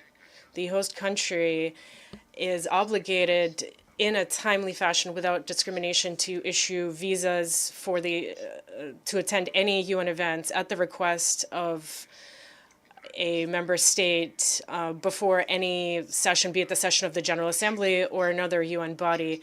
And we regularly are unable to send all the members of the delegation, our delegation, that we would like. We've had representatives of the State Duma. Sometimes our delegations include members of parliament, and not all of them are issued visas. I mentioned this to Mark Rubio at our meeting on Wednesday here in Manhattan. And another staff member of our ministry, the director of a department, was also deemed unworthy of a visa by our U.S. colleagues. This isn't the only violation of the headquarters agreement. These violations, some of the most egregious violations, include the seizure of our diplomatic property. This was back during the Obama administration. This was done a couple of weeks before Donald Trump's inauguration for his first term. It's very unscrupulous. How do I say it? When you just want to mess things up for whoever's lawfully in accordance with the Constitution, the will of the Constitution, who's going to succeed you in the White House. That's the legacy that he left, and we are still unable to resolve this matter to this day. There's still a lack of willingness on the part of the U.S. to go back to faithfully implementing the agreement, but our dialogue about visas, about the functioning of embassies, about this property and other aspects of the day-to-day functioning of our diplomatic mission is underway. We've already had 2 rounds. Now we're on round 3. Marco Rubio and I agreed to hold talks this fall, further talks. As for moving the headquarters, yes, perhaps many wouldn't mind this. Recently, the president of Ecuador, I believe it was, or Colombia, yes, of course. His visa was revoked while he was here, and he's a very simple, direct person. Many proposed thinking about this, but I think those proposals were just talk in order to just bring up this topic at the Committee for Relations with the host country in order to be a little more persistent about this. There's a story, a legend that goes that when the first talks were held, during which the need to create a world organization was mentioned between Stalin, Roosevelt, and Churchill, there was some proposal to host, to put the headquarters in Sochi. Sochi has proven that it can be a host for major events, the Olympics, for example. So we would have excellent sports facilities for all Secretariat staff members if it were to move there. Mr. Minister, thank you so much for doing this. Reena Bhardwaj from ANI India. Secondary wave of sanctions is what President Trump has threatened for countries importing oil. I'm wondering if you have any concrete steps for India to save this economic partnership that you have with India, that Russia shares with India. And secondly, in your conversations with Secretary Rubio, were there any discussions on India? Thank you. As for the second question, the answer is no. We do not, in general, we're not in the habit of discussing whoever it may be, and especially our friends, during our contacts with third states. As for the question about oil, I already answered that question to your colleague who is also representing an Indian media outlet. But I think you've worded your question differently. Is there an opportunity to save the economic partnership between Russia and India? It's not under threat. There is no doubt as to that. And there is no threat to this relationship. And if somebody does do something of that nature, the Indian Prime Minister, the Minister of Foreign Affairs have said it loud and clear. India chooses its own partners. If the U.S. has proposals on how to enrich bilateral trade between the U.S. and India, they are prepared to discuss the terms for that, whatever terms the U.S. might put forth. But when it comes to trade, investment, economic, military, technological, and other relations between India and third states is something that India will discuss only with those states in question.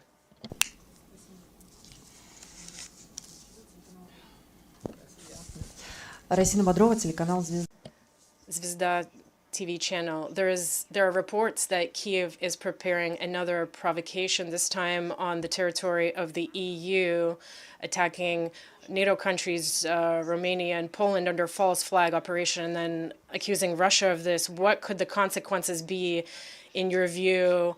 And do we need to work upstream of this in terms of information? Will it work? Well, this isn't the first time, and I have no doubts that all of these reports and this information are based on reliable information. Kyiv has special structures, special bodies in the media as well as in the military and technological sphere that are in charge of provocations, false flag provocations, as you said. I read that they are currently taking drones manufactured in Russia, which they also possess, it would seem, and equipping them in such a fashion as to make it very convincing that we launched those drones. But the West, in addition to those that are clamoring and raising hysterics in Poland, the Baltic states, and other places, there in the serious capitals, there are serious people that understand everything full well. However, even in those serious capitals, the elites are committed to the goal of subjugating Russia. They no longer say strategic defeat, they use some other kind of language, but the goal of a strategic defeat remains in their head constantly. They will keep modifying how that defeat should look, but that's exactly what they're doing. I know for a fact that they're helping the Ukrainians with all of these, with all this dirty business. The UK is helping with this, as they have been doing for many centuries in our geopolitical space. So we're very well informed about this. Our military intelligence is working. Our intelligence services are, from time to time, unveiling the true face of those who are behind such provocations. As for the response that will follow, I think it's premature to say that now, but a response to things like that, especially if they begin to take actual physical steps, well, they will seriously regret it. Our president has said time and time again that we will not allow for any violation of our territory, our airspace, on the part of those in Europe who are openly preparing for war against us.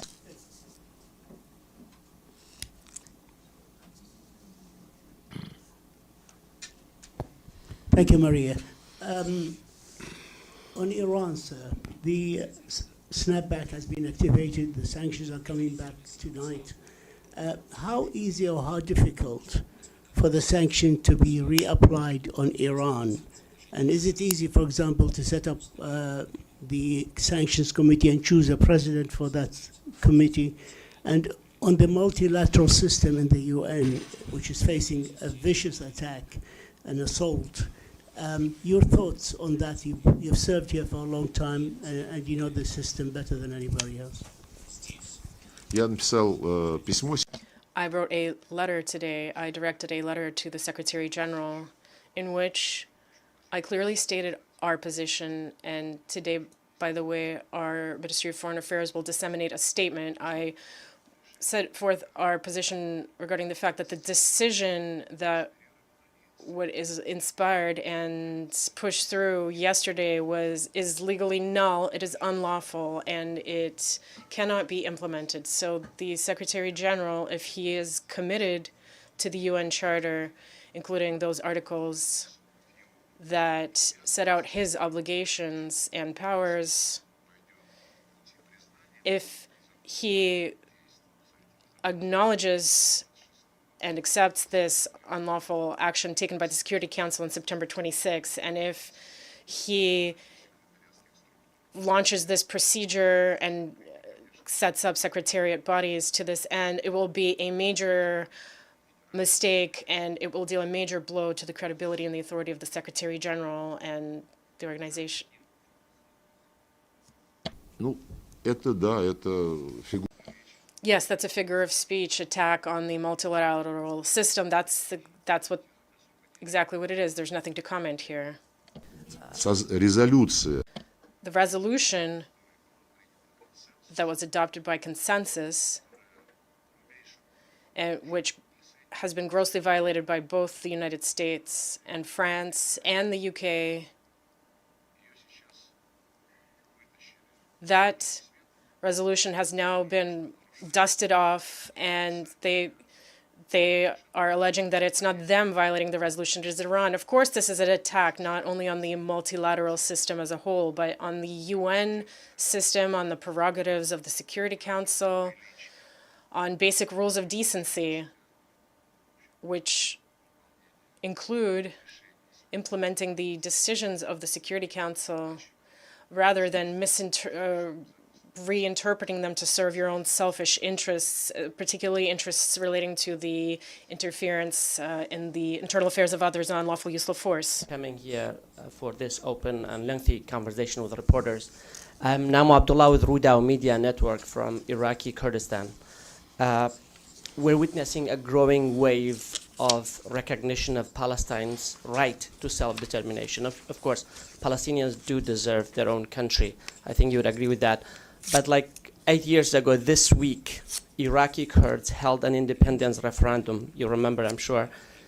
Almost no country recognized that referendum. I think the international community was almost unanimously opposed to it. Why do you think their democratic will was ignored? And isn't there a double standard at play here? And my second question is on the recent Erbil-Baghdad oil deal. What are your thoughts on that? Thank you. Ну, это... Well, these two questions are closely interconnected. The fact that yet again there was a Erbil and Baghdad oil deal that was reached, it means only one thing, that the Kurds and the Arabs in Iraq can deal with each other, can find an agreement, and we're very happy about it. I spoke to the foreign minister of Iraq. We constantly keep in touch with the leadership of the Kurd Autonomous District. And we're very deeply satisfied with the fact that the Kurds and the central authorities are fostering a dialogue. We don't want for the Kurdish issue to blow up in everyone's face, because not all Kurdish structures have peaceful plans, and not all of them harbor peace. And considering that the great number of Kurds live in a whole range of countries in the region, there are those who are willing to blow up this Kurdish issue. And I think that Middle East cannot tolerate yet another major explosion. So we're advocating to pacify, for pacification of everyone. There is such a word. However, without building dialogue and finding a national concord among the countries in the region, including in the countries of Kurd presence, be that Iraq, Syria, or Iran. Without national accord, countries would fall apart. Some would say that this is the right of nations for self-determination. However, well, you don't have a war ongoing. Therefore, it's possible to find agreement in such conditions. Erbil and Baghdad have proven that, and we're actively supporting this process. Good afternoon, Russia TV channel.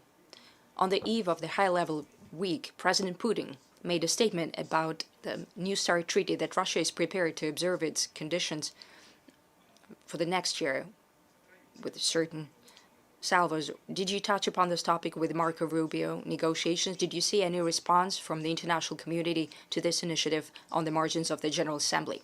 Response: this initiative was announced right on the eve of the General Assembly session, and I've confirmed it yet again during my statement at the plenary session.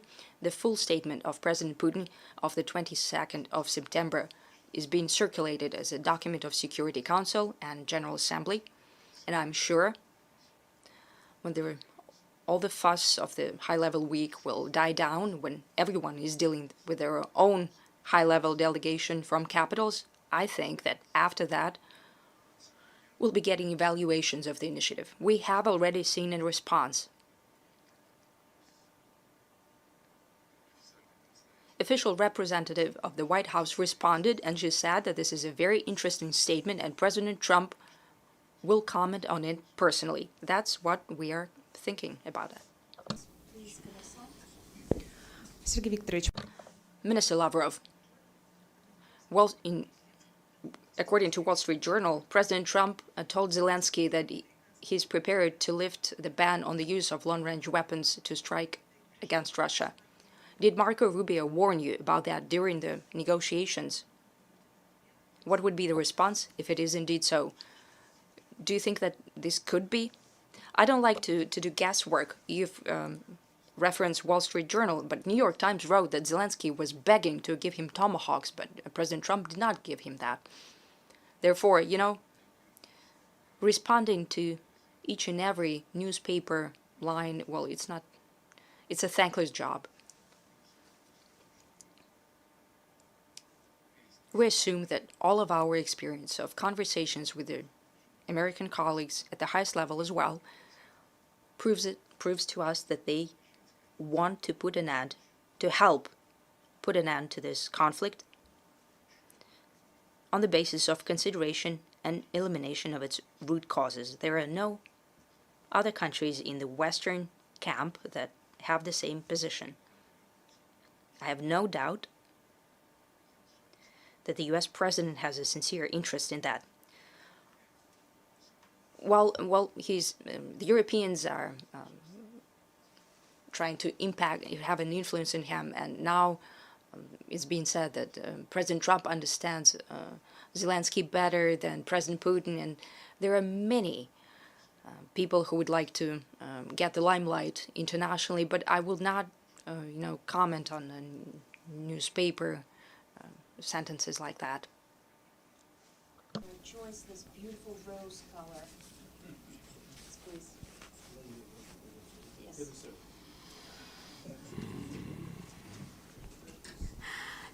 Спасибо большое. I am Aisa Garcia from Telesur TV. I would like to do two questions. You said that Ukraine is not seeking, Minister, to negotiate with Russia. In that context, what path do you see to bring the conflict to the end? And the second one is, Minister, how does Russia interpret the U.S. military threats in the Caribbean against Venezuela, and what risk do you see that pose to regional peace and security? Thank you. Спасибо. As for the second question, now it's much more relevant. Naturally, we are very alarmed by the fact that the Americans have now organized in international waters as of now, but around the international waters around Venezuela. Yesterday, I spoke to the foreign minister with Ivan Hill and many other representatives of Latin American region and the Caribbean are very alarmed, and Brazilians as well, and the island states such as St. Vincent and the Grenadines. I met with the foreign minister of Nicaragua today as well. The situation indeed is very serious. There are significant naval forces situated there, including a nuclear submarine, and we hear direct threats of military intervention in order to destroy drug cartels, to fight drug trafficking on the whole. I was told one thing today that did not cross my mind before, but during these very days, the Security Council, what's being done there together with Panama, the U.S. colleagues are pushing through a resolution on establish an international force to ensure security in Haiti, international forces to fight banditism. They're asking for a very specific mandate against gangs, and it's a very specific mandate. And in order to for the Security Council to establish such an institution and to leave it its establishment to those who have an interest in that, the mandate would be to use unlimited force on unlimited scale against gangs, as they say, against such gangs. Force could be used against them. There is no timeline for this operation, no accountability system in view. If you compare these two processes, if you put them together, what's happening in the Security Council and what's happening around Venezuela, I cannot rule out that certain creative actors could think of getting a mandate at the Security Council and later say that there are gangs from Haiti harbored in Venezuela. I cannot rule that out. So we have solidarity. We show solidarity with the government and people of Venezuela. They have the full right to determine their political, economic policies as well as social path. And we think that interfering in domestic affairs is unacceptable, just like in domestic affairs of any other country. That's the demand according to the UN Charter. As for negotiations, as for your first part of the question, as for negotiations with Ukraine, I've asked my employees to prepare some documents for me, the way the position of Kiev evolved regarding the negotiation on the 17th of April 2022, right after the Ukrainians have derailed the agreement they have initiated themselves when the UK banned them from doing that. Right after Zelensky is saying that we can fight with Russia for 10 years, our society does not want us to continue negotiations. That was a quote. The 1st of October 2022. All of a sudden, Zelensky is saying Ukraine is prepared for negotiations with Russia, but with a different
so much. Here, on the margins of the UN, you held a meeting with Sahel Confederation and Russia. How effective and relevant is this format? And the second question, France has discontinued its cooperation with Mali in their fight against terrorism against the backdrop of diplomatic crisis, and the French media have materials sympathetic to terrorists and separatists. What do you think? What's the cause for this policy of France? Is this a sovereign decision of Bamako or a response to the French policy? You've answered your question yourself. Ukrainian specialists are also present there. They have provided drones to certain armed groups and they're training them. This information has been confirmed. As for the meeting with the foreign ministers of Sahel Alliance countries, Mali, Burkina Faso, and Niger, it has been the second meeting. We've met before in Moscow, and we'll continue such meetings in the region as well. We were discussing those plans that we have as the outcome of the high-level meetings and of our recent visits headed by Deputy Head of Government